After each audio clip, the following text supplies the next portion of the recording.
it's pretty grim at the moment, Annalise, and as you can see, we're all in lockdown here in Melbourne.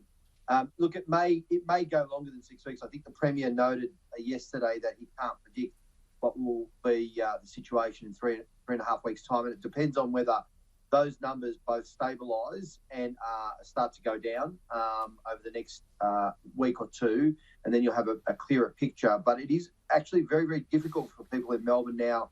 I saw a story today that some almost 27-30% of people are experiencing mental health issues with this second lockdown. I've said this to a lot of people too, that when you have to make a second effort, whether it's in sport or life, it's always more difficult to make that second effort because you kind of know you're anticipating what you've got to go through and you know what's coming. And so it's quite difficult for a lot of people.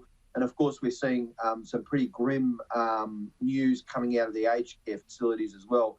So all in all, it's not a pretty picture down here in Melbourne, but we're a hardy bunch down in Victoria, and we'll keep plugging along and get through this and do.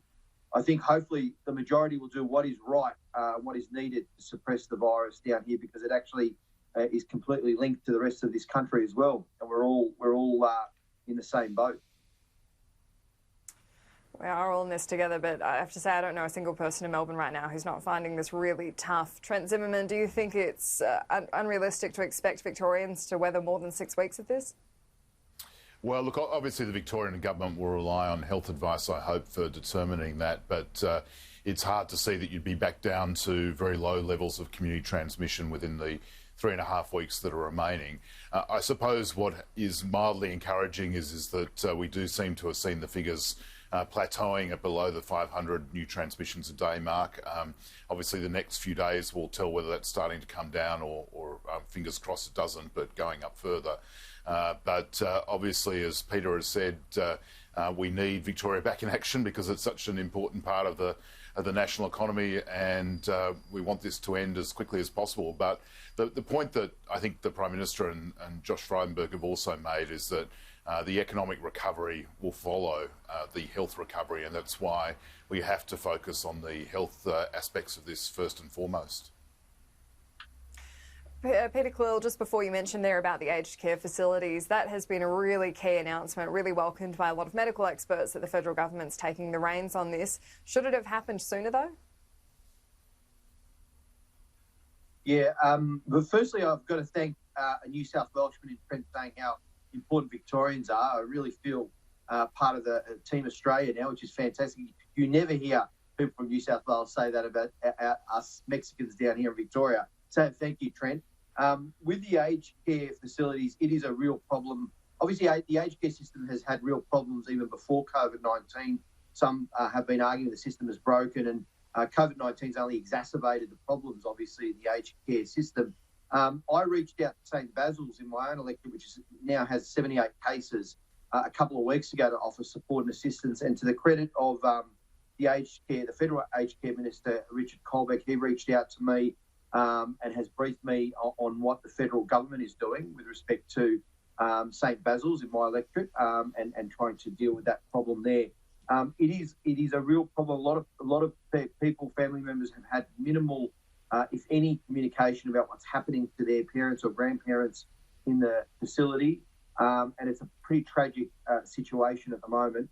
I think the best that we can do now is to try and limit and contain the spread of the virus in those aged care facilities. That I know that Richard told me that a number of federal officials and so on have gone in to staff at least that facility at St Basil's in Fawkner to make sure that the earlier staff could get into quarantine to try and get control over the site. From the overseas experience, we knew from the get-go that aged care homes were extremely vulnerable. We knew that it's quite torturous to have people who are elderly being isolated for extended periods of time. Trent Zimmerman, why didn't the government move to do this federal approach sooner? Well, I don't think it's something that's just started from today. This has been a continuum of activity on the part of the federal government to support the aged care sector.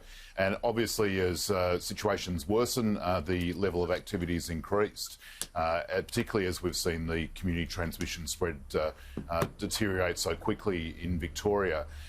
So, for example, 2 weeks ago, the federal and Victorian governments were putting in place mandatory mask wearing in aged care centres. We've obviously been supplying, I think, 5 million masks through the PPE program to the Victorian aged care sector. So this is a continuum of responses, and the establishment of the new response agency today is just an additional step that we're taking as the situation worsens.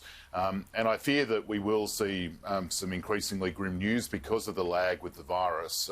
I think it's fair to say that, unfortunately, there's going to be more bad news ahead of us.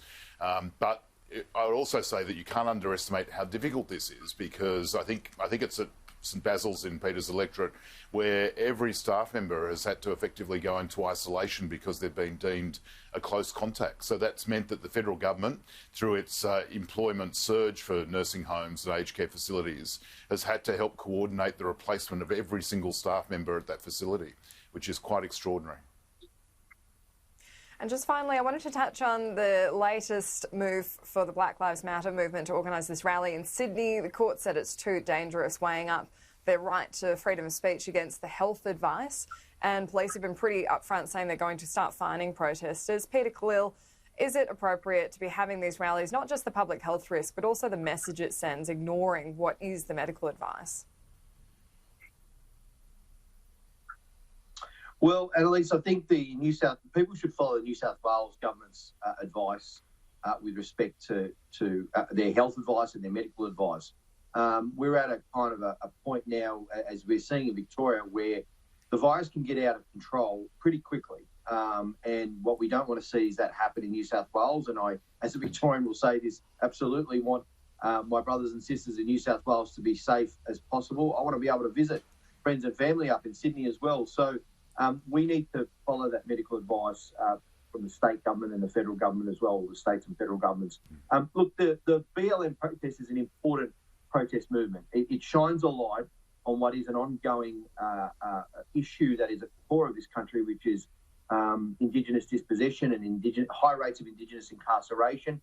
And within our democracy, as part of our democracy, a core part of our democracy is that right to free protest, to advocate for public protest. That is a very important part of who we are.